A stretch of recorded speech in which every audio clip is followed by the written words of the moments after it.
Bike জগতে সবচেয়ে বেশি কম্প্যারিজন হয় হোন্ডা এবং ইয়ামাহাকে নিয়ে। কিন্তু ইয়ামাহার ফ্ল্যাগশিপ বাইক R1 কি হোন্ডার ফ্ল্যাগশিপ বাইক CBR 1000 ফায়ারব্লেডকে হারাতে পারবে?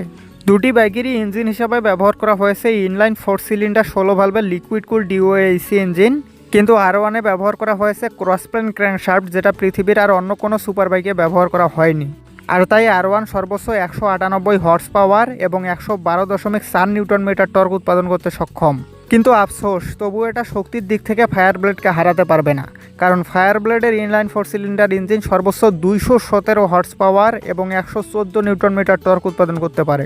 আর R1-এ যেখানে 306 kilometre per hour top speed পাওয়া যায়, সেখানে ফায়ারব্লেডে 346 kilometre per hour top speed পাওয়া যায়, মানে 40 কিলোমিটার বেশি।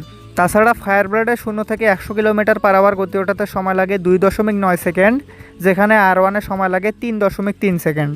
মানে শক্তি বা গতির দিক থেকে R1 কখনোই ফায়ারব্লেডকে হারাতে পারবে না। তবে R1 তার নিজের সেগমেন্টের সবচেয়ে ফিচার্স লোডেড বাইকগুলোর মধ্যে একটি। আর অ্যাজ ইউজুয়াল হোন্ডাও এক্ষেত্রে পিছিয়ে নেই। তবে সবচেয়ে বড় কথা, এই বাইকগুলোর দাম কত।